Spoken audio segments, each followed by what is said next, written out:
আঘাতটা পেছন থেকে এসে খুব জোরে লেগেছিল কিংসুকের। কিছু বুঝে ওঠার আগেই নরম ঘাসের গালিচায় লুটিয়ে পড়েছিল সে। একটা কঠিন কঠোর হাত টানতে টানতে তাকে নিয়ে যায় কোনো তেপান্তরের মাঠে। ঝমঝম করে বৃষ্টি নেমে আসে।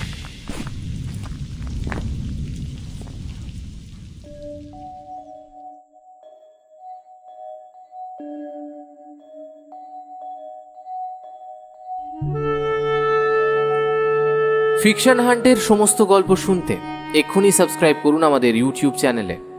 বেল আইকনে ক্লিক করতে ভুলবেন না সমস্ত গল্পের আপডেট এবং নোটিফিকেশনস সবার আগে পাওয়ার জন্য। নমস্কার, আমি সায়ন্তন। আপনারা শুনছেন ফিকশন হান্ট। আজ ফিকশন হান্টে আপনারা শুনবেন লেখক শাশ্বত দাসের কলম থেকে একটি ভয়ের গল্প, অমেরুদণ্ডী। আজকের গল্প পাঠ ও গল্পের সূত্রধার আমি সায়ন্তন। শুনতে থাকুন আজকের বিশেষ নিবেদন, লেখক শাশ্বত দাসের কলম থেকে অমেরুদণ্ডী।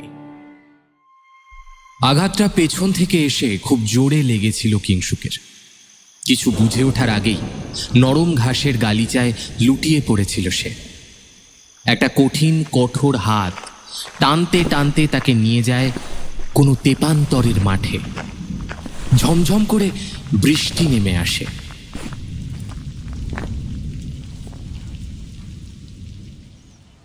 গড়লহাটা দেপাড়া বয়েজ হাই স্কুলের মাঠের শেষ প্রান্তে সবুজ ঘাসের ওপর বসে বাদাম চিবোতে চিবোতে গল্প করছিল তিন বন্ধু, মনোজ, দিবাকর আর কিংসুক।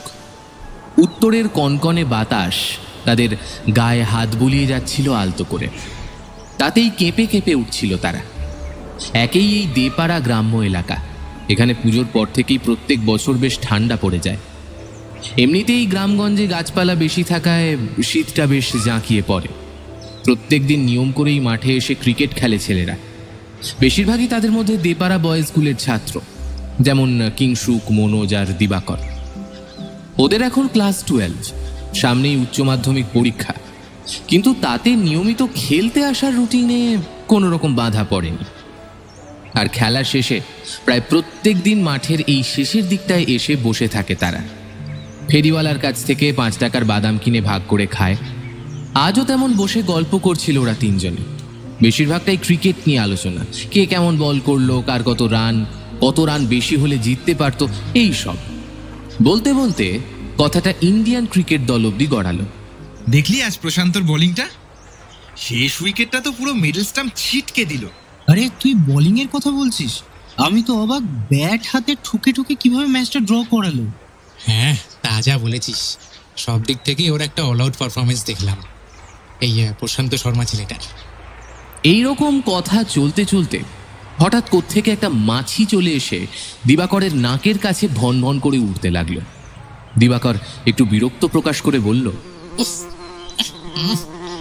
হতছাড়া, মাছিটা কোত্থেকে এলো? আপ্রাণ চেষ্টা করতে লাগলো মাছিটাকে তাড়ানোর, কিন্তু যেদি মাছি কিছুতেই দিবাকরের নাকটা ছাড়তেই চায় না। যতবারই তাড়ায় ততবারই উড়ে এসে আবার নাক বা মাথার উপর বসে। এবার মনোজ এগিয়ে এসে চেষ্টা করলো কোনোভাবে মাছিটাকে তাড়ানোর, কিন্তু না, কোনোভাবেই সে যায় না।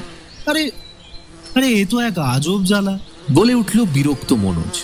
সে এবার পাশে থাকা ক্রিকেট ব্যাটটা তুলে নিয়ে কতকবার নিরর্থক প্রহার করলো মাছিটার ওপর। এখানে মাছি আসবার তো কথা নয়, এখানে মাছি এলো কোথা থেকে?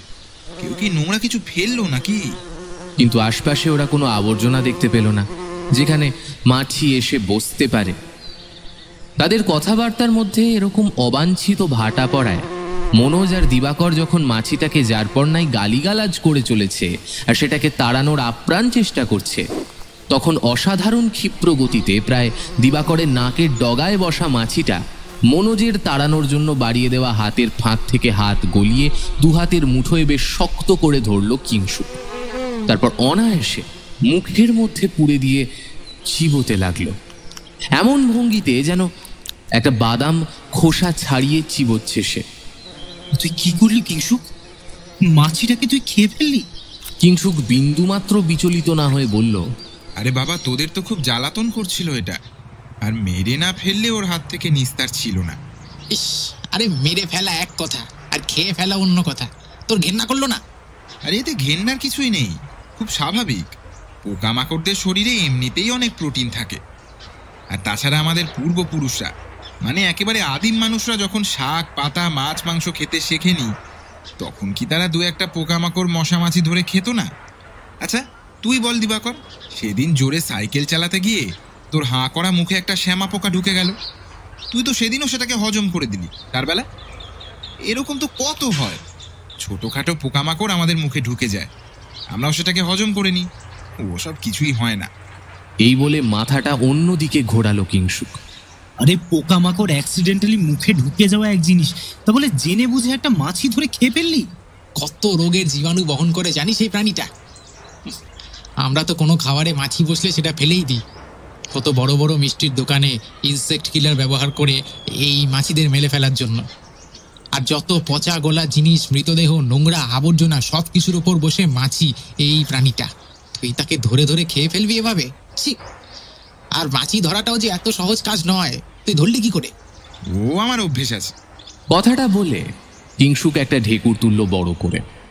তারপর মনোজের দিকে তাকিয়ে অদ্ভুতভাবে বলল, ও এসব হজম হয়ে যায়। দিবাকরের হঠাৎ করেই মনে পড়ে গেল ক্লাসেও কয়েকবার দেখেছিল বটে, মশা মাছি বা পোকামাকড় ধরার বেলায় কিংসুক খুব আগ্রহ নিয়ে আসে। মশা মারার ক্ষেত্রে একটা মশাও তার মিস যায় না।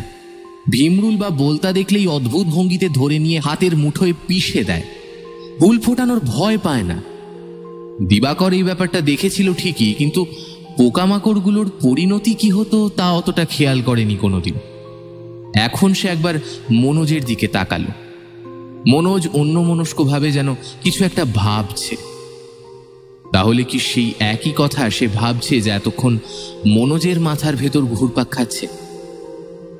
তাহলে কি কিংসুক ওগুলোকে মেরে খেয়ে নিত? ভাবতেই গাটা কেমন গুলিয়ে উঠল দিবাকরের। কিংসুক অদ্ভুত ঠান্ডা গলায় বলল, তোরা চল, ওঠ এবার। বাড়ি যাবি না? আমার খুব খিদে পেয়েছে যে। কিংসুককে সম্মতি জানিয়ে ওরা তিনজন উঠে পড়ল। এবার মাঠের শেষ প্রান্তের কিনারা দিয়ে হাঁটতে লাগলো। হঠাৎই নাকে এলো একটা বিশ্রী গন্ধ। মাঠের একদম শেষের দিকের ঘন ঘাসের জঙ্গল থেকে আসছে গন্ধটা। দিবাকর আর মনোজ নাকে হাত চাপা দিয়ে একটু এগিয়ে গিয়ে দেখার চেষ্টা করলো যে কি মরেছে ওখানে। দেখলো কি যেন একটা বন্য প্রাণীর পচা গলা মৃতদেহ পড়ে আছে সেখানে, আর তাকে ঘিরে ভন ভন করছে অসংখ্য কালো কালো মাছি। দেখেই গাটা গুলিয়ে উঠল দুজনের।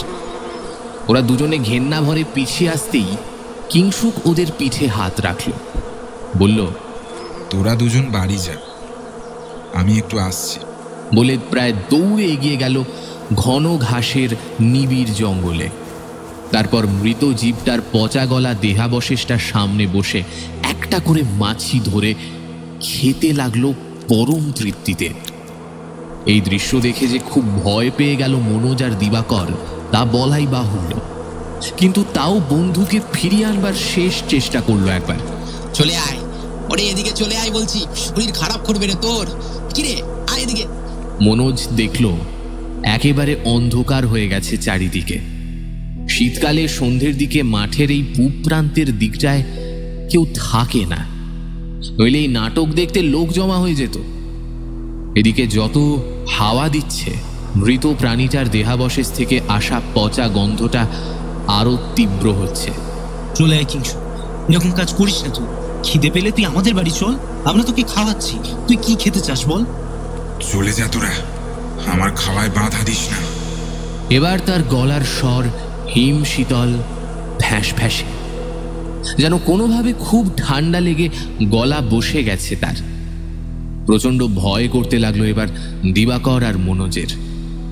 ওরা আর কিছু না বলে কিংসুককে ওভাবেই ফেলে রেখে দৌড় দিল মাঠের পশ্চিম কোণ বরাবর।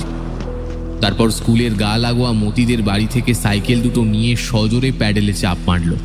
তাদের দুজনের উদ্দেশ্য এখন একটাই, যত তাড়াতাড়ি সম্ভব কিংসুকের বাবার কাছে খবরটা জানাতে হবে। বেপাড়ায় খুব নামডাক সমাদদার বাড়ির। এই বাড়ির বড় ছেলে বিষ্ণুপদ সমাদদার, সে বলতে গেলে বাড়ির মাথা। আসলে সে একজন রিটায়ার্ড আর্মি অফিসার। অবসরের পর নিজের পৈতৃক ভূসম্পত্তি, বাড়ির পুকুর, গোয়াল এইসব নিয়েই আছেন। তিনি ছাড়াও বাড়িতে থাকেন 4 জন চাকর, 3 জন ঝি, ছোট ছেলে মানিক আর এক আশ্রিত পিস্তুত ভাই রাজকুমার। বড় ছেলে কিঙ্কর ও তার স্ত্রী থাকে কলকাতায়। সংসার ছোট হলেও বিষ্ণুপদর ব্যস্ততার শেষ নেই। সকালে ঘুম থেকে উঠে যোগব্যায়াম করে তদারকিতে যান ধান জমির। সবজি গুনে গাড়িতে তোলেন বাজারে বিক্রি করার জন্য। বেছে বেছে ভালো ভালো সবজিগুলো চাকরকে দিয়ে পাঠিয়ে দেন বাড়ির ভাঁড়ারে। আর পুকুরে জাল ফেলা হলে কথাই নেই, সারা দিন কেটে যায় জেলেদের পেছনে। মাছ আড়তে পাঠিয়ে টাকা গুনে তারপর বাড়ি ফেরেন বিষ্ণুপদ। সামনে দুর্গাপুজো, তাই বড় ছেলে আর তার বউ কলকাতা থেকে আসছে বাড়িতে। তাদের পুকুরের টাটকা মাছ খাওয়াবেন বলে আজ পুকুরে জাল দিয়েছেন বিষ্ণুপদ। পুকুর ধারে দাঁড়িয়ে তিনি ঠায় তদারকি করছেন। তার সাথে সঙ্গ দিয়েছে তার পিস্তুত ভাই রাজকুমার। হঠাৎই এক চাকর দৌড়ে এসে তাদের খবর দিল যে তার ছেলে আর ছেলের বউ এসে গেছে। রাজকুমার, বাড়ি চলে যা, ওদের ঘরগুলো দেখিয়ে দে, আর একটু জল খাবারের ব্যবস্থা কর, আমি এই দিকটা দেখছি।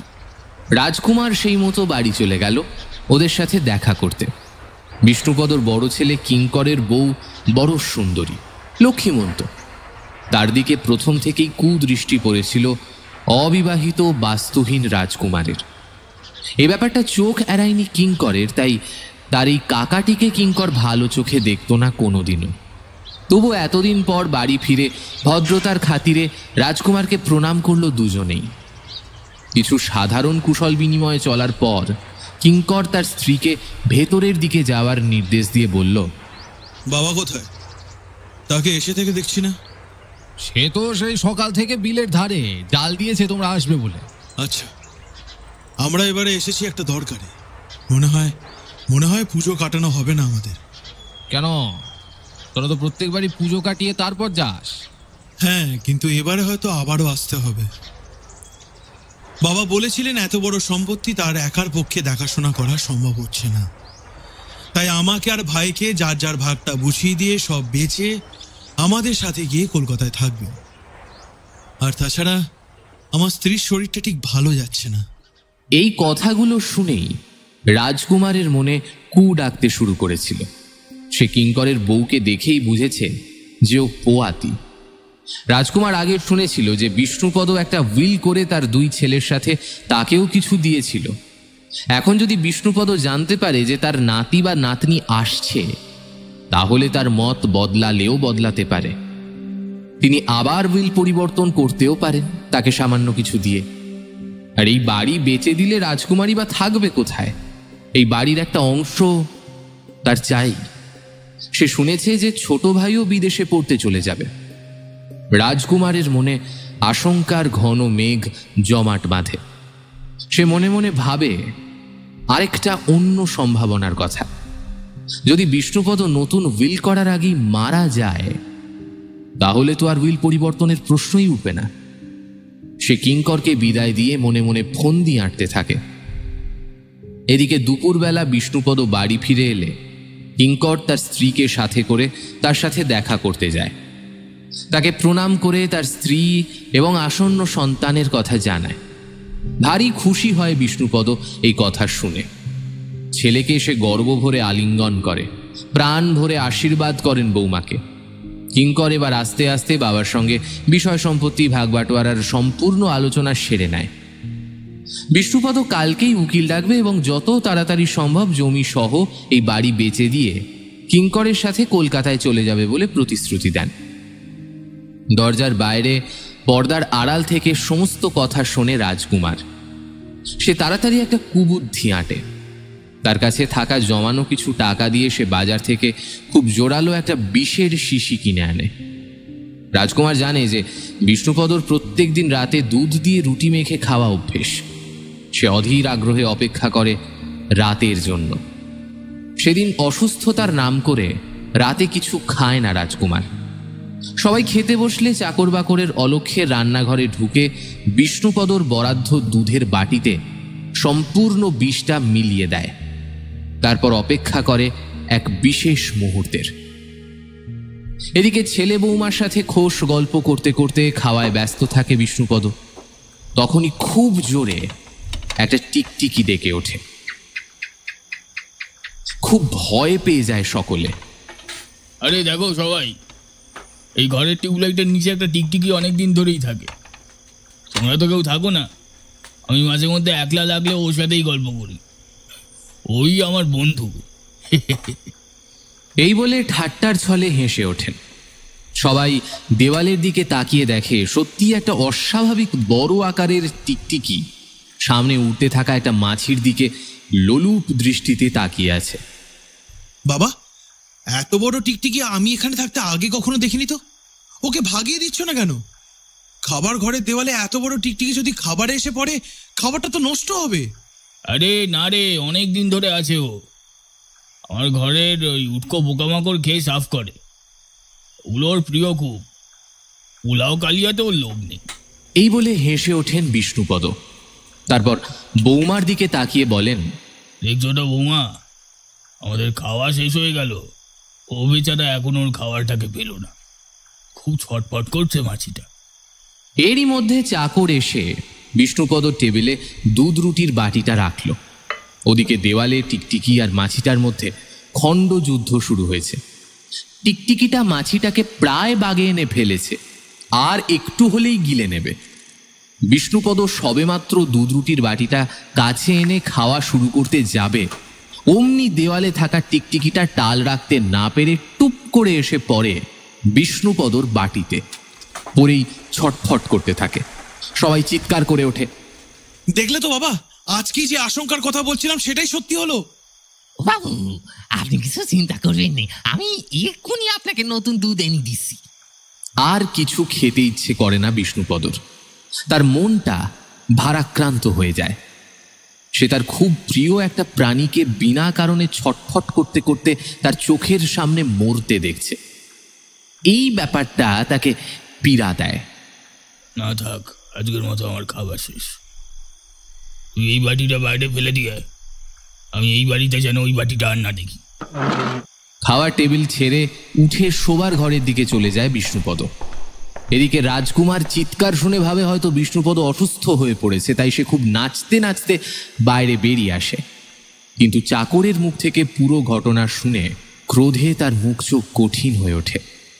চাকর টিকটিকির মৃতদেহ সহ দুধ রুটির বাটিটা পরে কোথাও ফেলে দেবে বলে বাইরের উঠোনে কলের পাশে রেখে আসে। রাজকুমার সেই বাটিটার দিকে এসে মৃত টিকটিকিটার দিকে চেয়ে অকথ্য ভাষায় গালিগালাজ করে প্রচণ্ড জোরে লাথি কষায় বাটিটার গায়ে। বাটিটার সাথে টিকটিকিটার মৃতদেহ অদূরে ছিটকে গিয়ে কোথাও পড়ে। টিকটিকিটার মুখে তখনও ধরা ছিল একটা কদাকার কালো মাছি।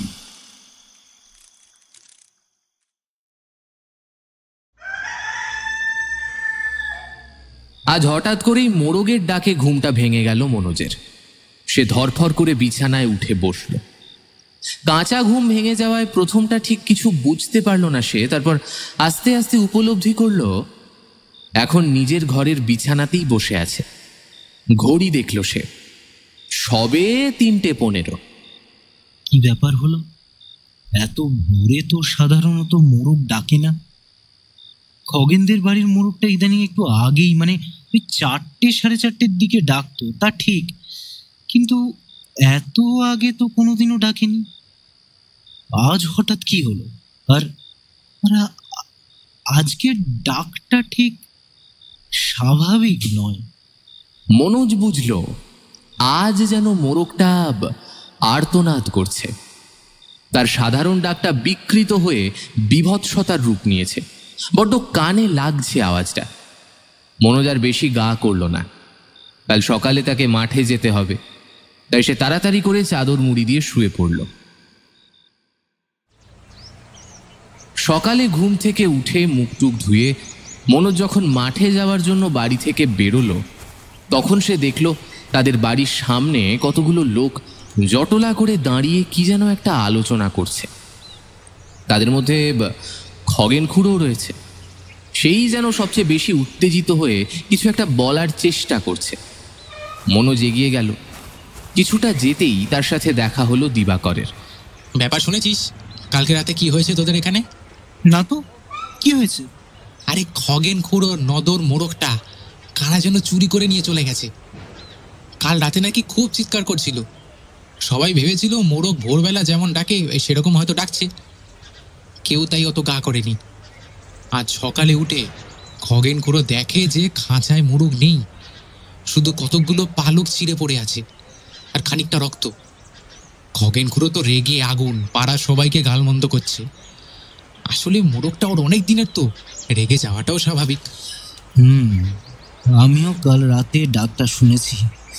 ডাকটা ভালো নয় রে দিবাকর, ডাকটা ভালো নয়। চল তো দেখে আসি জায়গাটা। এগিয়ে গেল সে খগেন খুড়োর বাড়ির দিকে। তার পেছনে পেছনে দিবাকরও চলল। ওরা গিয়ে দেখলো একটা 4 কাঠা জমির এক কোণে খগেন খুড়োর মোড়গের খাঁচা। এছাড়াও চারিদিকে বিভিন্ন ফসল ছড়িয়ে ছিটিয়ে চাষ করা রয়েছে।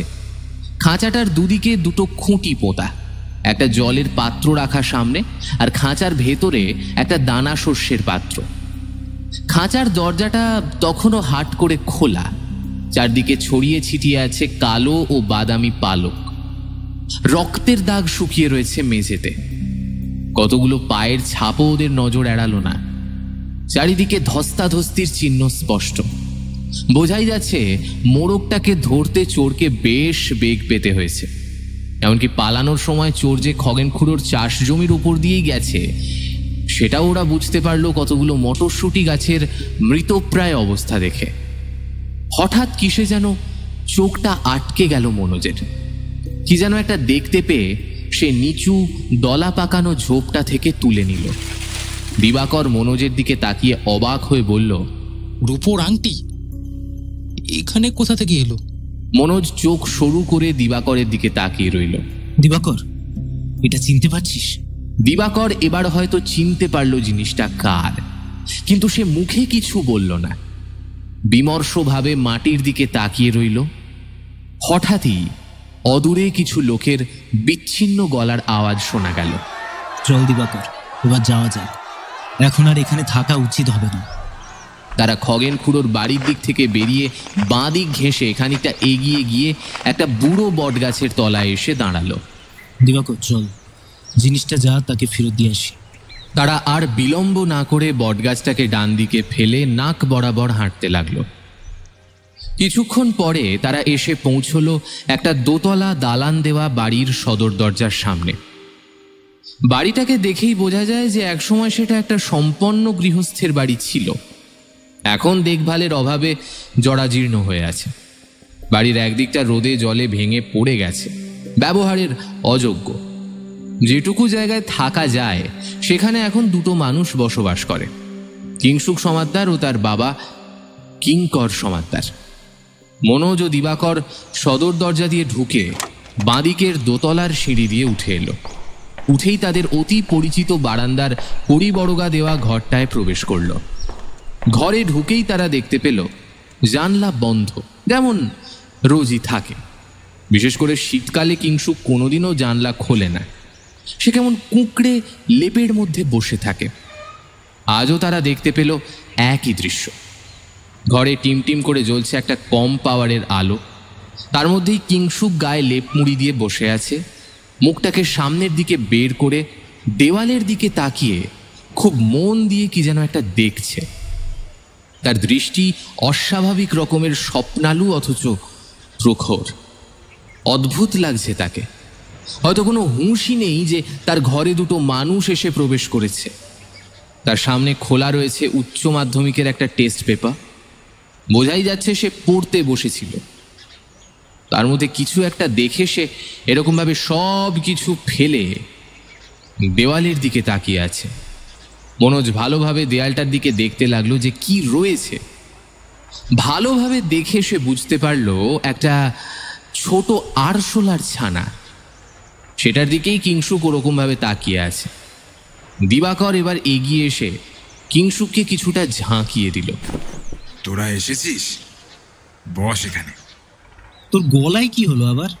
ও কিছু নয়, শীত পড়েছে তো গলাটা তাই একটু ধরেছে। আরে দেওয়ালের দিকে ওরকম ভাবে তুই কি দেখছিস? ও কিছু নয়, বল তোরা।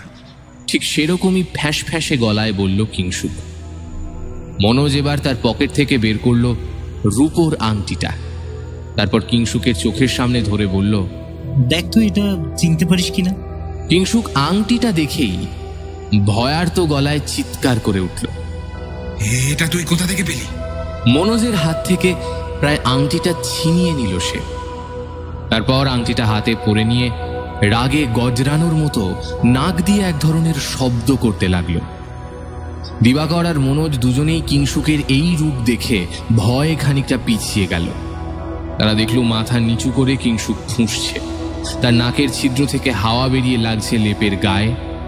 হঠাৎই কিংসুক মাথা তুলে স্বাভাবিক হওয়ার আপ্রাণ চেষ্টা করল। আমার খুব খিদে পেয়েছে, তোরা এখন আয়। আবার জিভ দিয়ে ঠোঁট চাটল কিংসুক।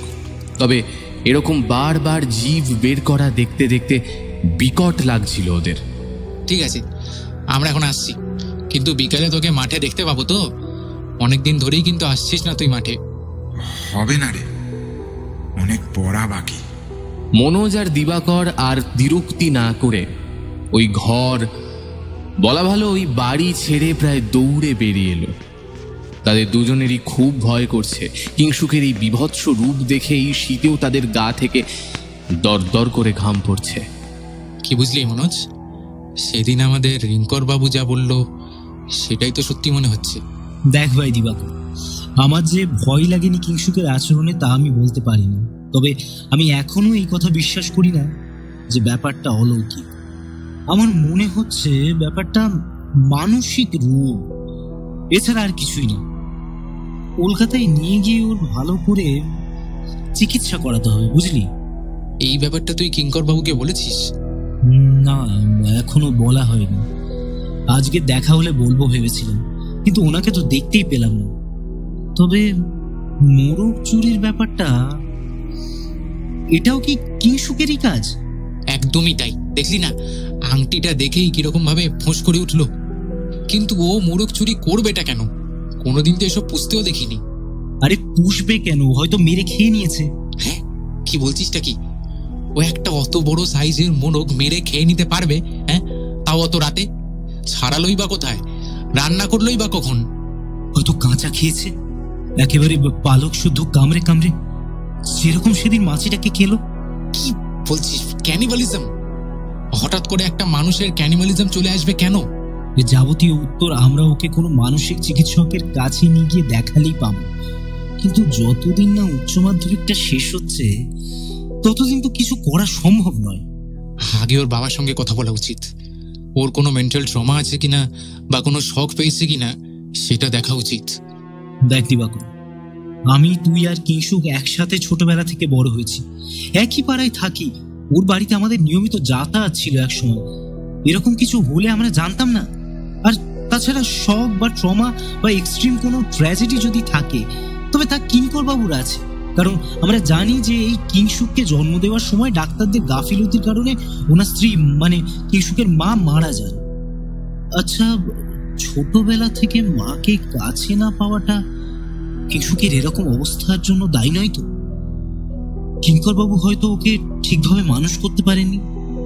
হতে তো অনেক কিছু পারে দিবাকর, তবে ছোটবেলা থেকে যা দেখেছি একটু মন মরা হয়ে থাকলেও কিঙ্কর কাকা লোক ভালো। এখন এত চিন্তা করে লাভ নেই, সামনে পরীক্ষা, চল বাড়ি গিয়ে পড়তে বসা যাক। তবে কিংসুকের এরকম অবস্থার জন্য আমার ভীষণ খারাপ লাগছে। আমার খুব কান্না পাচ্ছে, জানিস মনোজ? ও তো খুব ভালো ছিল রে। এত চিন্তা করিস না দিবাকর, সব ঠিক হয়ে যাবে। আমি জানি ও আমাদের কত ভালো বন্ধু ছিল। আমাদের তিনজনকে একসাথে এই পাড়ায় সবাই এক ডাকে চিনত। তারপর ওরা অলস পায়ে বাড়ির দিকে হাঁটতে লাগলো। ওরা যে ব্যাপারটা খেয়াল করলো না সেটা হলো কিংসুকের হাত। যদি ওরা কিংসুকের লেপটা সরিয়ে তার হাতের দিকে, কানের নিচে, গালের পাশে ভালো করে দেখতো, তাহলে দেখতে পেত খগেন খুড়োর কালো বাদামি মোরগের শুকিয়ে আসা কালচে রক্তের দাগ। এরপর থেকে প্রত্যেক দিনই গ্রামে কারোর না কারোর পোষ্য, যেমন হাঁস, মুরগি গিনিপিগ, খরগোশ গায়েব হয়ে যেতে লাগলো। লোকে ভয়ে সন্ধ্যের পর আর বাড়ি থেকে বেরোতো না। রাজ্য সরকারের কি এক কাজের জন্য গড়লহাটা দেপাড়া বয়েজ স্কুলের মাঠে খেলা বন্ধ হলো ছেলেদের। সেখানে অর্ধেক মাঠ জুড়ে প্যান্ডেল খাটিয়ে সরকারি লোকেরা 1 মাসের বেশি সময় ধরে কাজ করতে লাগলো। মাঠের একদম শেষের দিকে যেখানে জংলা বনের ঝোপঝাড়, সেই দিকটা থেকে মাঝে মাঝেই হাওয়া দিলে পচা উৎকট গন্ধ এসে গ্রামের বাতাস ভারী করে দিত। সবাই জানতো যে সেখানে মাঝে মাঝে কেউ কেউ বন্য জীবজন্তুর মৃতদেহ ফেলে আসে বা নোংরা আবর্জনা ফেলা হয়, তাই ওরকম গন্ধ বেরোয়। কিন্তু ইদানিং দুর্গন্ধের এত বাড়াবাড়ির কারণ গ্রামবাসীরা কেউ বুঝে উঠতে পারছে না। সবাই ভাবলো গ্রামের ওপর কোনো এক অপদেবতার করাল দৃষ্টি পড়েছে, তাই এত অমঙ্গল হচ্ছে। গ্রামের কোনো পরিবার আবার ওঝা গুণিন ডেকে এনে হোমযজ্ঞ করালো, গ্রামের চারিদিকে বন্ধন দিল তান্ত্রিক ডেকে, কিন্তু কিছু লাভ হলো না। ভয় কাটলো না গ্রামটার উপর থেকে। এখন দেপাড়ায় গাছে গাছে আর পাখির ডাক শোনা যায় না, বরং গাছের নিচে ছড়িয়ে থাকে অসংখ্য পাখির পালক। বোঝাই যায় কেউ তাদের খেয়েছে বা কোথাও মেরে নিয়ে গেছে। আগে কুকুরের ডাকে তর্জন গর্জনে পাড়াটা মুখরিত থাকতো, এখন কুকুরের সংখ্যাটাও দিন দিন চোখে পড়ার মতো কমে যাচ্ছে। বেড়ালরাও আর গৃহস্থের বাড়ি থেকে মাছ চুরি করে না, তাদের সংখ্যাও কমছে। খুব ডান পিঠে বেড়াল বলে বদনাম ছিল ছোটনদের বেড়ালটার। সে রোজ কারোর না কারোর বাড়ি ঢুকে মাছ ফাছ চুরি করত। তাকে নিয়ে ছোটনদের সাথে বুলবুলি কাকিমাদের প্রচণ্ড ঝগড়া হতো প্রায়। কিন্তু সেই ডান পিঠে হুলো এখন নাকি ঘর থেকে বেরোতে চায় না। কিসের যেন আতঙ্কে সে সারাদিন ঘরের এক কোণে চুপটি করে বসে থাকে। খেতে দিলে খায়, নইলে খায়ও না কোনো দিন। ছোটন দেখছে তার ঘাড়ের কাছে কিসের একটা দাগ, অনেকটা কামড়ের মতো। কারোর কামড়ের হাত থেকে কোনোভাবে হয়তো বেড়ালটা পালিয়ে এসেছে। তারপর থেকে সে ওরকম আতঙ্কে থাকে, আস্তে আস্তে রোগা হয়ে যাচ্ছে। মনোজ আর দিবাকরের এখন মাঠে যাওয়া বন্ধ, তাই তারা এখন বুড়ো বটগাছতলায় দেখা করে। একদিন বিকেলবেলা দুজনে বটতলায় বসে গল্প করছে। দিবাকরের বিমর্ষতা দিন দিন বাড়ছে। সে এখন বেশিরভাগ সময় মনমরা হয়ে থাকে, পড়ালেখায় মন বসাতে পারে না, অথচ পরীক্ষা এগিয়ে আসছে। তার বাড়ির লোকেরা দিন দিন লেখাপড়ায় অবনতির জন্য তাকে ভৎসনা করছে, কিন্তু দিবাকর নিরুপায়। সে কিছুতেই কাউকে বোঝাতে পারবে না তার যন্ত্রণাটা কোথায়। আর কয়েকটা দিন সময় দিই, যা হোক করে পরীক্ষাটা দিই, তারপর গ্রামের ভূত আমরা চিরতরে ছাড়াবো। মনোজ, তুই জানিস কিভাবে চলছি রোজ? আমাদের নিজেদের বন্ধুই যে সবার এরকম পরিস্থিতির জন্য দায়ী, তা জানলেও কিছু করতে পারছি না। এটা যে কি যন্ত্রণা। আচ্ছা, ওকে হাতে নাতে ধরলে হয় না? কি করে ধরবি? ওর কাজ রাতের অন্ধকারে যখন সবাই ঘুমিয়ে পড়ে তখন করে। তখন কোথায়, কিভাবে, কার বাড়িতে ঢুকে জন্তু জানোয়ার মারছে তা আমরা বুঝবই বা কি করে? আমার মাথায় একটা প্ল্যান আছে। এখন বাড়ি চল দিবাকর, একদিন রাতে আমি ওকে হাতে নাতে ধরবো। আমায় কিছু করতে হলে বলিস ভাই, তুই একা একা কিছু করতে চাস না। তোর যদি কোনো ক্ষতি করে ও। এতদিনের বন্ধুত্ব ভাই, আশা করি ও সেই খাতিরেই অন্তত আমার কিছু করবে না। আরে ওর কি আর বোধ আছে? আমি তোকে না বলি এর মধ্যে বেশ কয়েকবার ওর বাড়িতে গিয়েছিলাম ওর সাথে দেখা করার জন্য, কথা বলার জন্য, কিন্তু ও দরজা ভিতর থেকে বন্ধ করেছিল প্রত্যেকবারই। একবারও খোলেনি, শত ডাকাডাকি সত্ত্বেও। অথচ ওর ঘরের ভিতর থেকে আমি জোরে জোরে নিঃশ্বাস ফেলার শব্দ শুনছি। ও আর মানুষ নেই ভাই, ওর বাড়ির পাশ দিয়ে গেলেই ঘাটা কিরকম ছমছম করে ওঠে। আর একটা কথা মনোজ, আমি যতবারই ওর বাড়িতে গেছি একবারও কিন্তু কিঙ্কর কাকাকে দেখিনি। কোথায় গেল বলতো লোকটা? গায়েব হয়ে গেল নাকি? কিঙ্কর কাকার ঘরে গিয়ে ডেকে দেখেছিলিস তো? হ্যাঁ, কিন্তু ডাকবো কাকে? ঘরের দরজা প্রত্যেকবারই বাইরে থেকে বন্ধ ছিল। আশ্চর্য। আচ্ছা, সেবার কিঙ্কর কাকা আমাদের কি সব বলেছিল মনে আছে তোর দিবাকর? হ্যাঁ, মনে আছে। যেদিন প্রথম আমরা দেখি যে কিংশুক মরা জীবজন্তুর দেহের ওপর থেকে মাছিগুলোকে খাচ্ছে, সেদিনই আমরা ওর বাবাকে মানে কিঙ্কর কাকাকে ব্যাপারটা বলতে চাই। আর সেদিন কিঙ্কর কাকাকে আমার একটু স্বাভাবিক লাগেনি ভাই। মনে আছে কাকা কেমন আস্তে আস্তে একটা গল্প শুনিয়েছিল আমাদের? বলেছিল কিংশুকের জন্মের আগে যখন কিঙ্কর কাকা তার স্ত্রী গ্রামের বাড়িতে আসে, তখন ওদের বাড়িতে নাকি একটা টিকটিকি থাকতো, যে অনেক দিনের বাসিন্দা। সে কিঙ্কর কাকার বাবার খাওয়ার দুধে পড়ে মারা যায়। তারপর থেকেই নাকি তাদের পরিবারে অমঙ্গল নেমে আসে। তাদের বাড়িতে একজন আশ্রিত ছিল। কিঙ্কর কাকার বাবাকে নাকি সে দুধে বিষ মিশিয়ে মারতে চেয়েছিল। কোনো একটা চাকর নাকি লোকটাকে দুধে বিষ মেশাতে দেখে নিয়েছিল। পরে সব কথা ভয় ভয় কিঙ্কর কাকার বাবার কাছে এসে বলে দেয়। কিঙ্কর কাকার ছোট ভাই আগে একটা বাঁশের বাড়ি রাজকুমারের মাথায় মারে, তারপর চাকররা মিলে তাকে পিটিয়ে মেরে ফেলে। মারবার আগে সেই লোকটা নাকি কিঙ্কর কাকার দিকে তাকিয়ে বলেছিল, তোরা সমূলে ধ্বংস হবি। তারপর থেকে নাকি তাদের পরিবারের করুণ অবস্থা শুরু হয়।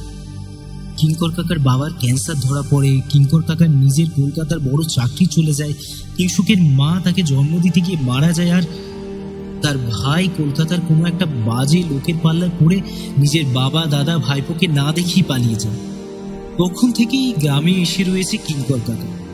জমানো টাকায় বাবার চিকিৎসা করে, জমিগুলো সব বেচে দেয়, কিংশুককে মানুষ করে। তারপর কিংশুক বড় হলে তার বাবাও বিছানায় শুয়ে শুয়ে ঘা হয়ে মারা যায়। বাড়ির অর্ধেক অংশ ধসে পড়ে, আর বাকি অর্ধেকে বাপ আর ছেলে মিলে ব্যাংকে ফিক্সড করে রাখা কিছু টাকা সুদে ও কিংশুকের মায়ের বিয়ের গয়না বেচে কোনোভাবে দিন কাটায়। সেই কিঙ্কর কাকারই মনে এই অদ্ভুত ধারণার সঞ্চার হয়েছে যে তার ছেলের এই দশার কারণ নাকি রাজকুমারের মৃত্যুকালীন অভিশাপ। আর কাকা এও বলেছে যে তার ছেলেকে সে নিজেই ভয় করে। অনেকবারই তাকে দেখেছে পোকামাকড় ধরে খেতে। তার এই ধারণা হয়েছে যে তার ছেলে তার কিছুদিনের মধ্যে তাকেও খাবে। এতগুলো কথা এক নিঃশ্বাসে বলে খানিকক্ষণ দম নেয় নিজের মধ্যে মনোজ। তারপর নিজেই যেন নিজের কথায় দ্বন্দ্ব নিয়ে বলে, স্রেফ বোগাস। লোকটা এতদিন একা একা থেকে স্রেফ প্রলাপ বকছে। আজকালকার দিনে এসব অভিশাপ টভিশাপ এসবের কোনো মূল্য আছে নাকি? তুই কি বলতে চাস? ওই মৃত টিকটিকির আত্মা ভর করেছে কিংশুকের উপরে, নাকি রাজকুমারের? কোনটা? তাও আবার তখন কিংশুক জন্মায়ও নি। যত সব ভুল গল্প। দেখ দিবাকর, খোঁজ নিলে তুই হয়তো জানবি ওদের বাড়ির প্রত্যেকের একটু মাথার ব্যামো আছে। বুড়ো বয়সে এসে ভীমরতি জন্ম, সেখান থেকেই কিংশুকের এই অবস্থা। ছিটটা হয়তো ওর মাথায় খুব তাড়াতাড়ি এসে বাসা বেঁধেছে। এটাই ওর দুর্ভাগ্য। হয়তো ছোটবেলা থেকেই বাবার কাছে এই সমস্ত গল্প শুনে আসার ফল। নিজের মতোই বকতে থাকে মনোজ। কিছু কানে যায় না যেন দিবাকরের, কারণ ওর মনে জমছে এখন আশঙ্কার মেঘ। কি যে হবে ভবিষ্যতে? কিংশুকটা কি ফাইনাল পরীক্ষাটাও দিতে পারবে না? এইসব অনবরত ভাবতে থাকে দিবাকর। মনোজ এবার বটগাছ তলা থেকে উঠে দাঁড়ায়। চল দিবাকর, আজ বাড়ি যায়, সন্ধে হয়ে আসছে। আমি কিংশুকের এই পাগলামি শেষ দেখে ছাড়ব। একবার হাতে নাতে শুধু ধরি ওকে। দৃঢ় প্রত্যয় মনোজের। আগে সন্ধে হলে কত ঝিঝি পোকা ডাকতো এই বট গাছটার তলায়, এখন আর তেমন শুনি না। অনেকদিন ধরে কোনো পোকার ডাক নেই, কোনো পাখির ডাক নেই, কুকুর বিড়াল আর কিচ্ছু ডাকেনি। মানুষ সন্ধে হলে ঘর থেকে আর বেরোয় না। কিংশুক কি কাউকে আর বাঁচতে দেবে না মনোজ? ও কি সবাইকে চিবিয়ে খাবে? দিবাকরের অবস্থা দেখে একটু ঝাঁকিয়ে দেয় মনোজ। তারপর বলে, কি বলছিস তুই এসব আবোল তাবোল দিবাকর? দিবাকর আর নিজেকে সামলাতে পারে না। সে খুব নরম মনের মানুষ। মনোজের কাঁধের ওপর শক্ত করে হাত রেখে মাথা নিচু করে অঝরে কাঁদতে থাকে।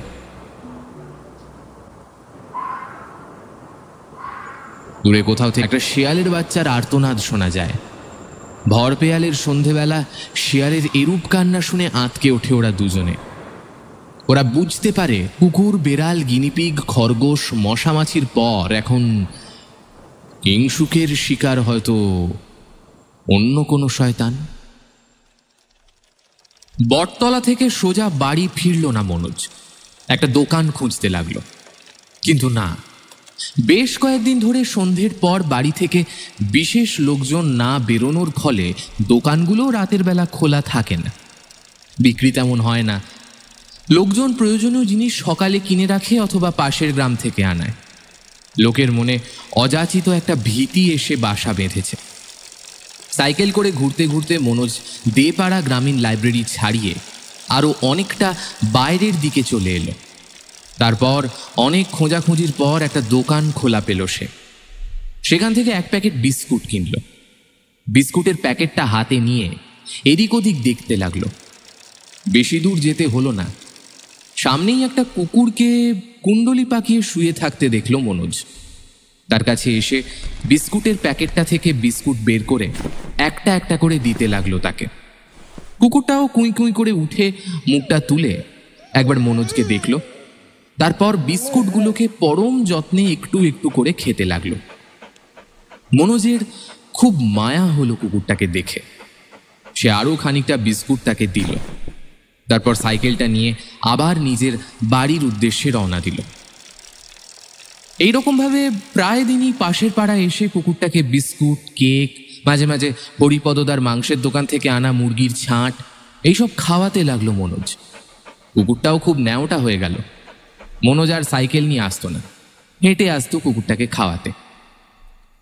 এইরকম রোজ আস্তে আস্তে একদিন কুকুরটা মনোজের সঙ্গে এলো তার বাড়ির সামনে।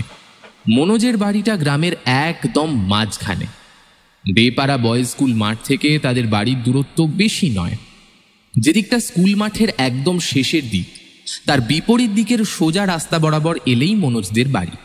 তাই বাতাসে মিশে থাকা ও মাঠের শেষ থেকে আসা ভ্যাপসা দুর্গন্ধের উপদ্রব মনোজদের একটু বেশিই সহ্য করতে হতো। কুকুরদের ঘ্রাণ শক্তি এমনিতেই একটু বেশি, তাই কুকুরটার খুব অসুবিধে হচ্ছিল প্রথম প্রথম মনোজদের বাড়ির সামনেটা এসে। কিন্তু আস্তে আস্তে মানিয়ে নিল কুকুরটা। একদিন মনোজ দেখল যে কুকুরটা তাদের বাড়ির সামনেই রয়ে গেল, আর ফিরে গেল না। সেখানেই সে থাকতো আর মনোজদের দেওয়া খাবার খেত। মনোজ এখন আর রাতে ঘুমোতো না। দুপুরবেলা ভর পেট ঘুমিয়ে নিয়ে রাতে গায়ে চাদর মুড়ি দিয়ে জানলার ধারে বসত আর টেস্ট পেপার সলভ করত, আর নজর রাখত রাস্তায় বস্তা মুড়ি দিয়ে শুয়ে থাকা কুকুরটার ওপর। বস্তাটা তারই দেওয়া। কুকুরটা যে এখানে থাকুক সেটা সে মন প্রাণ দিয়ে চেয়েছিল। কুকুরটার শেষ পরিণতির কথা ভেবে তার খানিকটা মায়াও হলো। কিন্তু মনোজ বুঝল যে এ ছাড়া কিংসুককে একদম হাতে নাতে ধরার আর কোনো উপায় নেই। একদিন রাত 3টের সময় জানলার সামনে বসে রাস্তার দিকে এক দৃষ্টে তাকিয়েছিল মনোজ। দেখল পূব দিক থেকে একটা অবয়ব অন্ধকারের মধ্যে মিশে আসছে। তাদের বাড়ির সামনে কোনো আলো নেই, তাই অন্ধকারে ভালো দেখা গেল না লোকটা বা জন্তুটাকে। এক ফালি চাঁদের আলোয় মনোজ বুঝল ঠিক যেন একটা কদাকার উই ঢিপি ধীরে ধীরে এগিয়ে আসছে শুয়ে থাকা কুকুরটার দিকে। মনোজের শরীর টান টান হয়ে উঠল। এই শীতেও কপালে বিন্দু বিন্দু ঘাম দেখা দিল। জিনিসটা কুকুরটার সামনে খুব সন্তর্পণে এসে দাঁড়ালো। তারপর তার মধ্যে থেকে বেরিয়ে এলো সরু লিকলিকে দুটো হাত। সেই হাত দুটো কুকুরটার ঘাড়ের কাছটায় নেমে এলো। তারপর বস্তাটা উবু হয়ে বসে ঠিক যেন রক্ত পান করছে এইভাবে কুকুরটার ঘাড়ের কাছে মাথাটা নিয়ে গেল। মনোজ দেখল কুকুরটা খুব জোরে কেউ কেউ শব্দ করে আর্তনাদ করে থেমে গেল। ফিনকি দিয়ে খানিকটা রক্তের মতো তরল মাটিতে এসে পড়ল মনে হলো যেন। তারপর লোকটা বা অদ্ভুত দর্শন বস্তুটা কুকুরটার মৃতদেহ 2 হাতে পাঁজা কোলা করে তুলে যেদিক থেকে এসেছিল তার উল্টো দিকে অর্থাৎ মাঠের দিকে হাঁটতে লাগলো। মনোজ আর এক মুহূর্ত দেরি না করে দোতলা থেকে নিচে নেমে এলো একটা টর্চ হাতে নিয়ে। তারপর চটিটা পায়ে গলিয়ে গায়ে একটা জ্যাকেট চাপিয়ে দরজা খুলে বাইরে এসেই সোজা দৌড় লাগালো মাঠের দিকে। খানিকটা এসেই মনোজ দেখতে পেল লোকটা মাঠের শেষ প্রান্তে এসে কুকুরের লাশটাকে দূরে ছুঁড়ে ফেলে দিল ঝোপের অন্ধকারে। তারপর লাফিয়ে ও খানিকটা বুক ঘষে চলে গেল ঝোপটার একদম মধ্যিখানে। তারপর ঝোপের মধ্যে মাথাটা ঢুকিয়ে কি যেন একটা করতে লাগলো। মনোজ ব্যাপারটা ভালো করে বোঝার জন্য আরও একটু ভেতর দিকে খানিকটা এগোলো। গন্ধে তার গা গুলিয়ে আসছে। সে এক হাতে টর্চ আর অন্য হাতে কোনোভাবে নাক ঢেকে এগিয়ে যেতে লাগলো। এইভাবে সে একদম লোকটা যেখানে বুকে ভর দিয়ে শুয়ে আছে তার কাছে চলে এলো। সে ভালো করে দেখতে না পেলেও বুঝতে পারল যে এখানে অসংখ্য জীবজন্তুর মৃতদেহ এসে পচছে দিনের পর দিন, ঠিক যেন এটা একটা ভাগাড়। অবাক হলো মনোজ। এতদিন ধরে এত লাশ এখানে জমা করছে কে বা কারা? গ্রামের লোকজনের বা পঞ্চায়েতের কোনো ভ্রুক্ষেপ নেই? এবার তো গ্রামে রোগ ছড়াবে কিছুদিন পর থেকে। মনোজ বুঝল যে ভয় মানুষের স্বাভাবিক বোধটুকু শেষ করে দেয়, যেটা হয়েছে এই গ্রামের মানুষের সাথে। মনোজ সাহসে ভর করে আস্তে আস্তে এগিয়ে যেতে লাগলো। তার মনে হলো এতটা সাহস দেখানোটা কি তার ঠিক হচ্ছে? কিন্তু তারপরেই ভাবল, এই গ্রামটা, এই মাঠটা, এই স্কুলটা, এসব তারও। গ্রামের ভীতু নিরুপদ্রব মানুষগুলোকে এই ভয়ের হাত থেকে বাঁচাতেই হবে। এগিয়ে যেতে যেতে সে অসংখ্য মৃতদেহ পা দিয়ে মারিয়ে চলতে লাগলো। কোনো কুকুরের নাড়ি ভুড়ি, কোনো পাখির মাথার ঘিলু, আস্ত কিছু ছাগল, হয়তো সবই পায়ের চাপে গলিয়ে দিয়ে এগিয়ে যেতে লাগলো। হঠাৎ তার পায়ে শক্ত মতো কি যেন একটা ঠেকল। এই লাশটা বেশ বড় আকারের, পচে গিয়ে ফুলে ঢোল হয়ে আছে, বেশ বোঝা যায়। আর বোঝা যায় যে এটা কোনো জীবজন্তুর লাশ নয়, এটা একটা মানুষের লাশ। হ্যাঁ, মানুষের লাশ। আশঙ্কায় হাড় হিম হয়ে গেল মনোজের। শেষ পর্যন্ত জীবজন্তু ছেড়ে এখন মানুষ, প্রাণীটা জীবজন্তু ছেড়ে এখন মানুষ শিকার করা শুরু করেছে। তার মানে এই গ্রামের মানুষগুলো আর নিরাপদ নয়। উফ, কি ভয়ঙ্কর এই প্রাণীটি! সে ভাবতে পারল না। কিন্তু কি চাই ও তো কোনো প্রাণীকে খায়নি, তাহলে মেরে এনে এখানে ফেলে রেখেছে কেন? সে দেখল কিছু টাটকা লাশের পাশে তখনও অনেক মাছি ভন ভন করে উড়ছে। এই মৃত্যুপুরীতে হয়তো জীবিত শুধুমাত্র ওরাই। একবার অর্ধচন্দ্রের আলোতে মনোজের নজরে পড়ল একটা জিনিস। মৃতদেহটার হাতের আঙুলের কাছটায় কি যেন একটা চকচক করছে। সে ভালো করে দেখে বুঝল এই জিনিস সে আগেও কোথাও দেখেছে। একটা মুক্ত বসানো রূপোর আংটি। হ্যাঁ, সে দেখেছে এটা। কিঙ্কর কাকার হাতে এই রকমই একটা আংটি থাকতো না সব সময়? হ্যাঁ, ঠিক এই রকমই একটা আংটি সেদিন মোড়গের ঘরের কাছ থেকে কুড়িয়ে পেয়েছিল মনোজরা। সেটা ছিল অবশ্য কিংসুকের। এরকম একটা আংটি পরা কিংসুকদের পারিবারিক রেওয়াজ। তাহলে কি কিংসুককে কেউ মেরে ফেলেছে? অনেক রকম সম্ভাবনা তার মাথায় উঁকি দিতে লাগলো।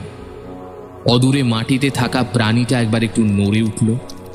সঙ্গে সঙ্গে মনোজের টর্চের জোরালো আলো গিয়ে পড়ল সেখানে। প্রাণীটা আচমকা আলোর ঝলকানি দেখে মুখ ফিরিয়ে তাকালো মনোজের দিকে। তারপর সেখান থেকে বুকে হেঁটে অসংখ্য পচা গলা মৃতদেহ পেরিয়ে এগিয়ে যেতে লাগলো আরো গভীর জঙ্গলের দিকে। ওইটুকু সময়ের মধ্যে মনোজ যা দেখলো তাতে তার রক্ত হিম হয়ে গেল। সে দেখেছিল তার দিকে কিছুক্ষণ আগে মুখ ফিরিয়ে যে বস্তুটা তাকিয়েছিল সে কিংসুক। বলা ভালো কিংসুকের মতো দেখতে অন্য কোনো জীব। তার চোখের মণিগুলো লম্বাটে, মুখে কালো কালো ছোপ দাগ, সূক্ষ্ম আঁশের প্রলেপ, ঠোঁটের ফাঁক দিয়ে অনর্গল বেরোচ্ছে ও ঢুকছে কালচে মোটা ও চেরা জীব। শুধু নাক মুখের গড়ন ও কিছু চুলের জন্য বোঝা যায় ওটা কিংসুক। সে গায়ে মোটা কম্বলটা কাঁথার দড়ি দিয়ে খুব শক্ত করে বেঁধেছে শীতের হাত থেকে বাঁচার জন্য। শুধু মুখটা আর হাত দুটো প্রয়োজনে বের করা, আর বুকে হেঁটে চলার জন্য তার গায়ে থাকা কম্বলের ওপর লেগে আছে নোংরা রক্ত, পচা দেহাবশেষের ছিদ্র। দেখে গা গুলিয়ে এলো মনোজের। সে আর নিজেকে সামলাতে পারল না, বমি করে ফেলল সেখানে। তারপর অজ্ঞান হয়ে পড়ে গেল কিঙ্কর কাকার মৃতদেহের পাশে। কিছুক্ষণ পরে জ্ঞান হলো মনোজের, কিন্তু চোখ খুলতেই সে আঁতকে উঠল। তার মুখের ওপর সেই কিংসুকের মতো দেখতে প্রাণীটার মুখ।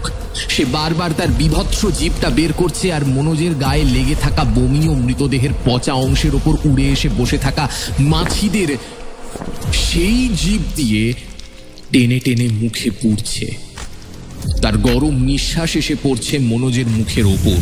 দুর্গন্ধে আবারও তার বমি পাচ্ছে। মনোজ কোনোভাবে বলার চেষ্টা করলো যে, তুই তো এদের খাস না, তাহলে এত লাশ জমি তোর কি লাভ? কিন্তু বলতে পারল না। তার গলা দিয়ে কোনো শব্দ বেরোলো না। কিন্তু কিংসুক নিজেই উত্তরটা দিল, যত বেশি লাশ, পচা গলা লাশ, তত বেশি মাছি, তত বেশি পোকামাকড়, আর ওরাই তো আমার খুব প্রিয় খাবার। আবার যেন খ্যানখ্যানে গলায় হাসল কিংসুক। তার জিভটা মাঝেই বেরোচ্ছে আর ঢুকছে।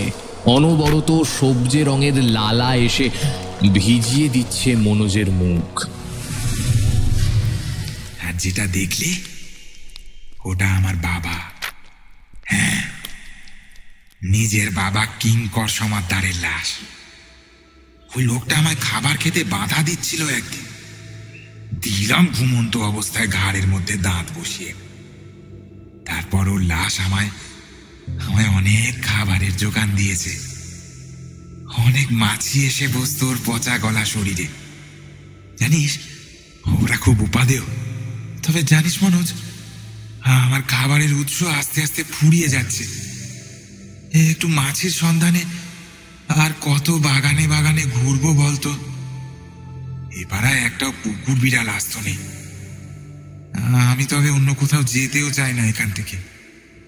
বুঝলি ভাই, তোরা মানে তুই আর দিবাকর যদি এখানে আরো কুকুর বিড়ালের লাশ এনে জমা করিস তাহলে আলাদা কথা।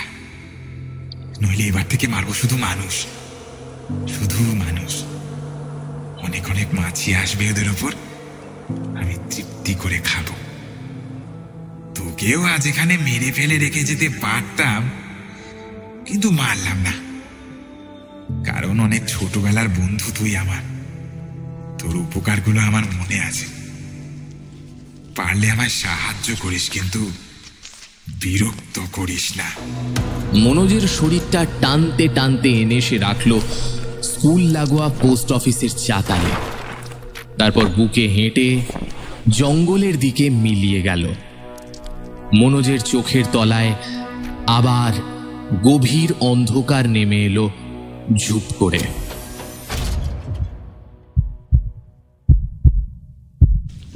মাস 6 পরের কথা। এক বাদলার দিনে দিবাকর এসে বসে মনোজের বাড়ির বিছানার পাশে। মনোজ শুয়ে আছে বিছানায়, বাইরে এক মনে তাকিয়ে বৃষ্টি দেখছে। মনোজ বহুদিন কোনো কথা বলে না। দু একটা কথা বলে দিবাকরকে, তাও অসংলগ্নভাবে। দিবাকর কিছু বুঝতে পারে না। মনোজের বাবা ডাক্তার বদ্যি অনেক কিছু করেছে, কিন্তু কিছুতেই আর তাকে সম্পূর্ণ সুস্থ করা যায়নি। সেদিন সকালে পোস্টমাস্টার অবিনাশবাবু অজ্ঞান মনোজের দেহটা দেখতে পায়। সবাইকে খবর দেয়। দিবাকরও আসে। মনোজের বীভৎস রূপ দেখে তার শরীরটা আঁতকে ওঠে। মনোজের গায়ের জ্যাকেটটা শুকনো বমি ও বাসি রক্তে মাখামাখি। তার মুখ, চোখ ও ঠোঁটের ওপর ছিল সবজেটে তরল এক ধরনের পদার্থ। চোখে মুখে আতঙ্কের ছাপ স্পষ্ট। ভয়ে কেউ তাকে প্রায় 2 ঘন্টা স্পর্শ অবধি করেনি। সবাই আলোচনা করতে শুরু করেছিল যে শয়তান হয়তো জন্তু জানোয়ার ছেড়ে এখন মানুষ খেতে শুরু করেছে। তার প্রথম শিকার নাকি মনোজ। কিন্তু মনোজের বাবা বিমলবাবু তাকে জড়িয়ে ধরে কাঁদতে থাকে। তখন মনোজের একবার হুঁশ ফেরে। তখন মনোজের বাবা আর দিবাকর তাকে প্রাথমিক স্বাস্থ্যকেন্দ্রে নিয়ে যায়। ডাক্তার সেদিন তার জ্ঞান ফেরালেও কিছুদিন পর থেকে প্রবল জ্বরে পড়ে মনোজ। এছাড়াও গায়ে বেরোতে শুরু করে এক অদ্ভুত ধরনের গুটি। অনেক ডাক্তার বদ্যি দেখিয়েও তাকে ঠিক করা যায়নি। তখন মনোজের বাবা তাকে কলকাতায় নিয়ে গিয়ে চিকিৎসা করায়, তারপর নিয়ে যায় ভেলোরে। তারপর ছেলে সুস্থ হলে একেবারে নিয়ে চলে আসে নিজের বাড়িতে। সেখানেই একটা ঘরে এখন মনোজ থাকে। বেপাড়ার ক্রিকেট পাগল অঙ্কে তুখোর মনোজ এখন এক কামরার বাসিন্দা। সে সারাদিন শুয়ে থাকে জানলার দিকে তাকিয়ে, কি যেন একটা দেখার চেষ্টা করে। সে শারীরিকভাবে সুস্থ হলেও তার মুখে আর কথা ফোটে না। ডাক্তার বলেছে কোনো কারণে সে খুব শক পেয়েছে, তাই ট্রমায় চলে গেছে। তার মুখ থেকে কথা হারিয়েছে, যেটা ঠিক হতে সময় লাগবে। ডাক্তারবাবু মনোজের বাবাকে আরও বলেছেন যে মনোজের কাছের মানুষদের আরও বেশি করে কথা বলতে হবে। মনোজ যতই উত্তর না দিক, কথা বলা যেন বন্ধ না হয় ওর সাথে। এখন দিবাকর প্রায়ই এসে নানা রকম কথা বলে যায়, নানাভাবে জানার চেষ্টা করে সেদিন মনোজের সাথে ঠিক কি হয়েছিল। কিন্তু দিবাকর লক্ষ্য করে দেখেছে যে সেদিনের প্রসঙ্গ তুললেই মনোজের চোখ দুটো যেন ছোট হয়ে যায়, সে ভয়ে কুঁকড়ে যায়। তাই সেই দিনের প্রসঙ্গ এড়িয়ে যায় দিবাকর। সে উচ্চ মাধ্যমিক পাশ করে এখন কলেজে উঠেছে। মনোজের স্বাভাবিকভাবেই আর উচ্চ মাধ্যমিকটা দেওয়া হয়নি। মনোজের বাবা তাই মাঝে মধ্যে দিবাকরের কাছে কান্নাকাটি করে বলে যে তার এমন পোড়া কপাল যে তার পড়াশোনায় এত ভালো ছেলেটার জীবনটা পুরো শেষ হয়ে গেল। দিবাকরের দৃঢ় বিশ্বাস যে এর পেছনে কোনোভাবে কিংসুক জড়িত। তাই মাঝে মাঝে খুব রাগ হয় কিংসুকের ওপর। মনে হয় কিংসুককে সামনে পেলে জিজ্ঞেস করবে যে এতগুলো নিরীহ মানুষ কি ক্ষতি করেছিল যে সে তাদের এত ক্ষতি করল।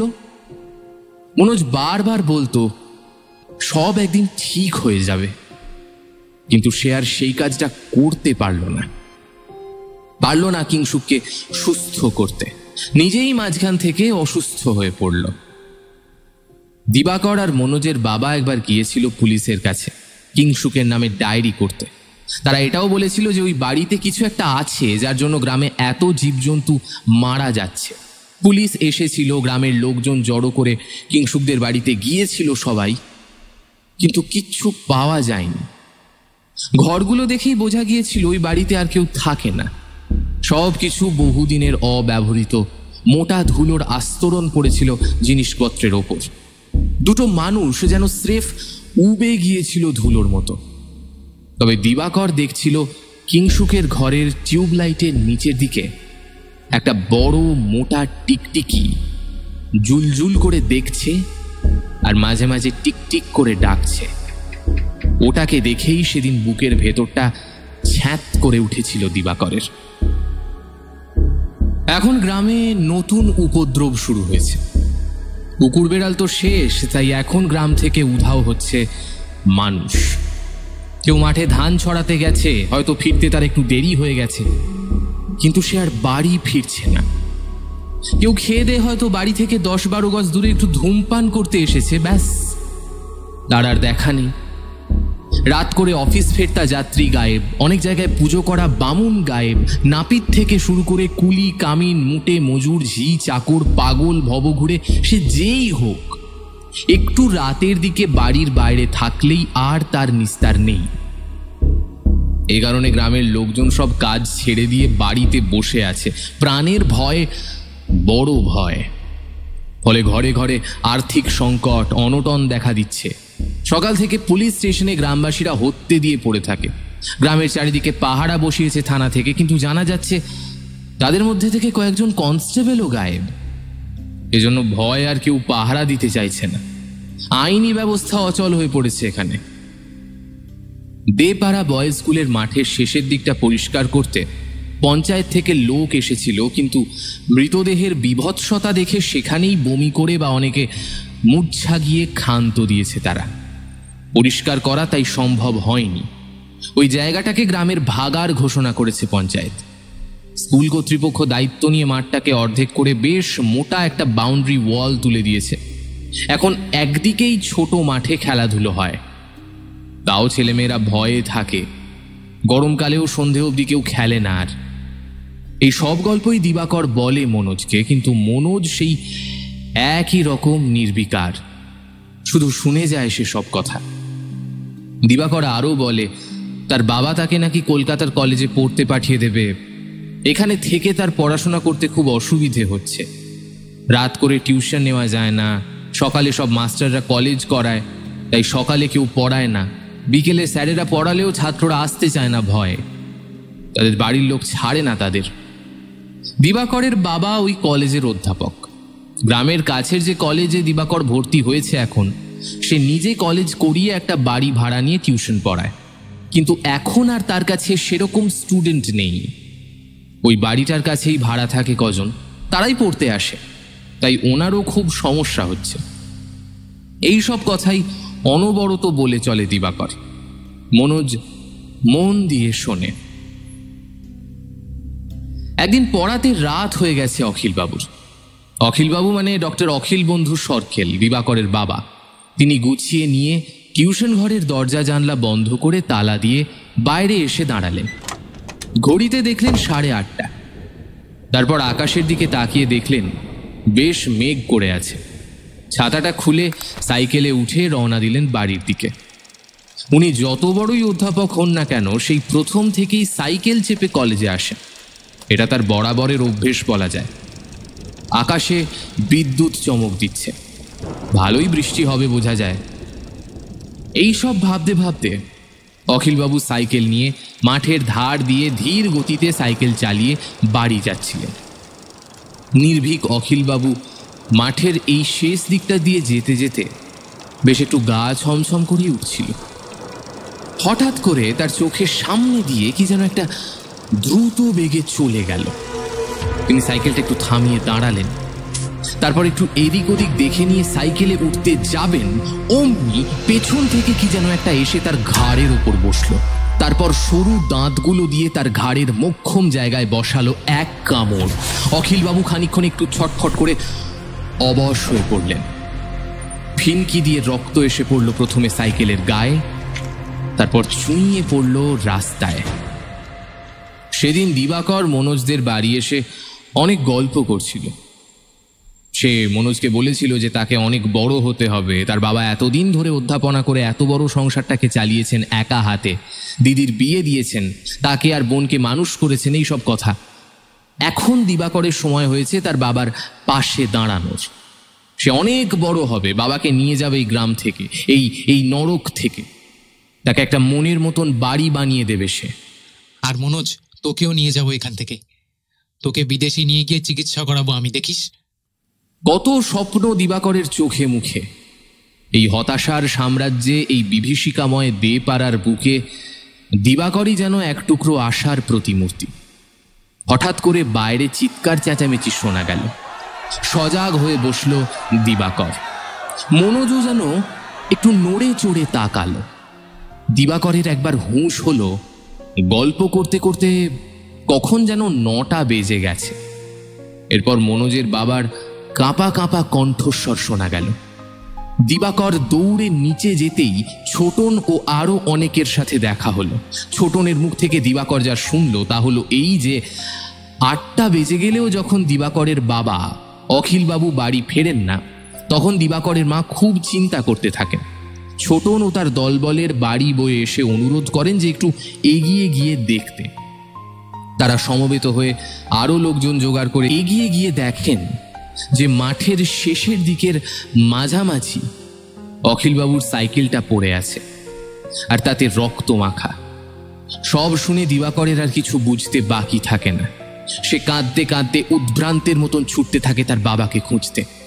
তার পেছন পেছন তাকে অনুসরণ করে ছোটনের দলটা। ওপরের ঘর থেকে সবটা শোনে মনোজ। সে বিছানা ছেড়ে উঠে দাঁড়ায়।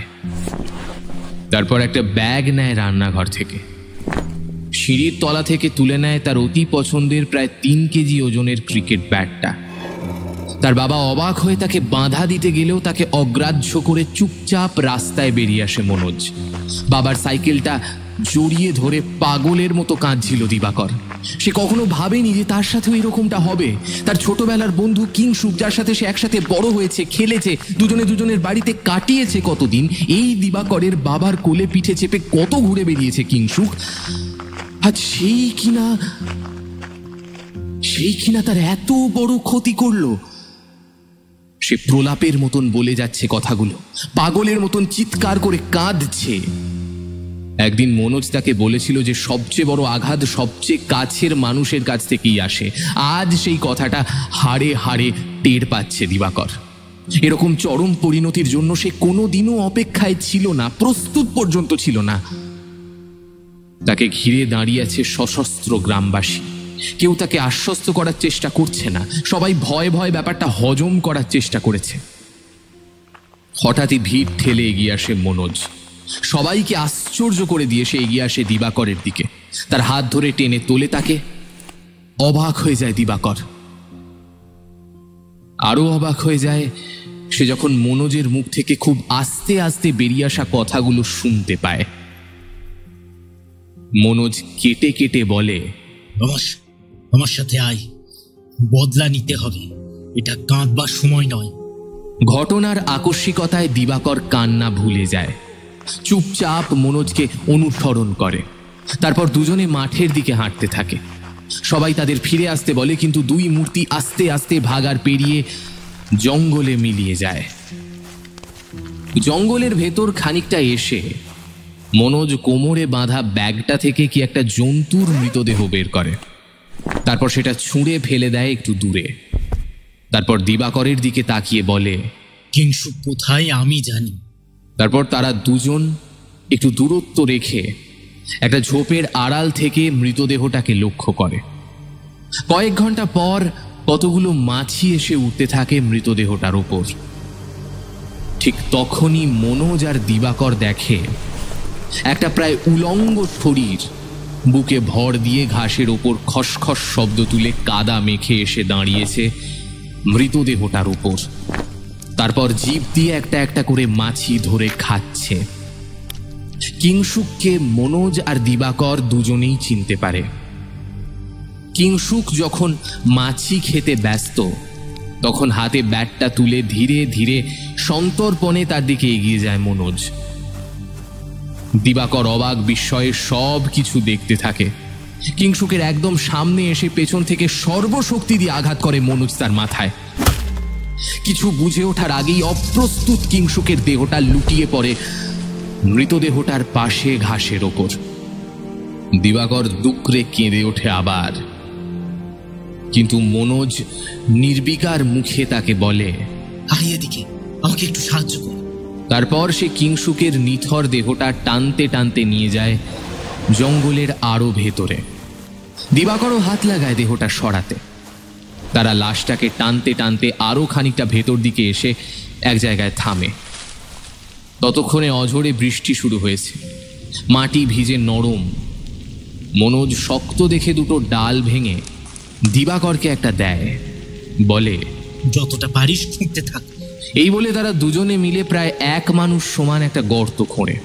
তারপর কিংসুকের লাশটাকে সেখানে ফেলে দিয়ে মাটি চাপা দিয়ে দেয় যতটা সম্ভব হয়। কাজ শেষ করে তারা অন্ধকারে হাতড়ে হাতড়ে এগিয়ে আসে বাইরের দিকে যতটা সম্ভব। বৃষ্টির জল তাদের দুজনেরই চোখের জলকে ঢেকে দেয়। হঠাৎই কোত্থেকে একটা গিরগিটি এসে পড়ে দিবাকরের গায়ে। দিবাকর চমকে ওঠে। তাকে আশ্বস্ত করে মনোজ বলে, আরে সামান্য গিরগিটি মাত্র, এগিয়ে চল। কিন্তু এক এক করে আরো গিরগিটি আসে। অসংখ্য ছোট ছোট বড় বড় আকারের গিরগিটি, তক্ষক। তারা বিভৎস স্বরে ডাকতে থাকে। মনোজ আর দিবাকর কিছু বুঝে ওঠার আগেই অজস্র সরীসৃপ এসে তাদের ঢেকে ফেলে, তাদের নাকে মুখে ঢুকে যায়। তারা মাটিতে লুটিয়ে পড়ে। বৃষ্টির বেগ পাল্লা দিয়ে বাড়তে থাকে। বৃষ্টির শব্দের সাথে মিশে যায় তাদের আর্তনাদ। অসংখ্য বিভিন্ন আকারের সরীসৃপ তাদের দুজনের শরীর পরিভ্রমণ করে। চারিদিকে কিলবিল করে শুধু টিকটিকি আর গিরগিটি, যেন তারা সমবেতভাবে কোনো কিছুর বিরুদ্ধে রুখে দাঁড়িয়েছে। তারপর বৃষ্টি কমে আসে, সরে যায় টিকটিকির দল। ভিজে কাদামাটির ওপর পড়ে থাকে আরো দুটো তাজা লাশ।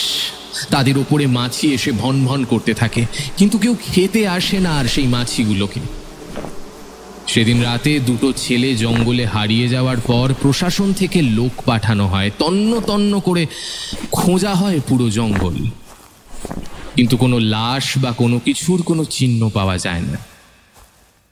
একটা ছেলে শুধু একটা মোটা ক্রিকেট ব্যাট খুঁজে পায় আর সেটা নিয়ে পালায়। মনোজ ও দিবাকরের পরিবার শোকে মুহ্যমান হয়ে যায় এবং সেই গ্রাম ত্যাগ করে। কিন্তু তারপর থেকে আর গ্রামে কোনো মানুষ নিখোঁজ হয় না। আবার আগের মতো রাতে কুকুরের ডাক শোনা যায়, ভোরে মোরগ ডাকে ঘুম ভাঙায়, গ্রামবাসীরা সুস্থ সবল নির্ভীক জীবনযাপন করছে। কয়েক বছরের মধ্যে গোটা দেপাড়া তার স্বাভাবিক ছন্দে ফিরে যায়। ভাগাড় পরিষ্কার করা হয়, মাঠ বড় হয় আবার আগের মতো। তবে মাঠের শেষের জঙ্গলে যেতে এখনো মানুষের একটু আদ্রু গা ছমছম করে। হাজার হোক দুটো জলজান্ত ছেলে সবার সামনে ওই জঙ্গলে ঢুকে হারিয়ে গিয়েছিল, আর ফিরে আসেনি। এখনো ওই জঙ্গলে যদি কেউ যায় আর মাঝ বরাবর একটা ফাঁকা জমিতে যদি ভালো করে লক্ষ্য করে তো দেখতে পাবে তিনটে বড় আকারের টিকটিকি আপন মনে খেলে বেড়াচ্ছে।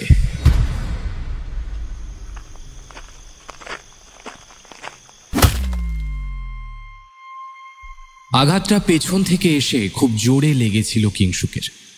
কিছু বুঝে ওঠার আগেই নরম ঘাসের গালিচায় লুটিয়ে পড়েছিল সে।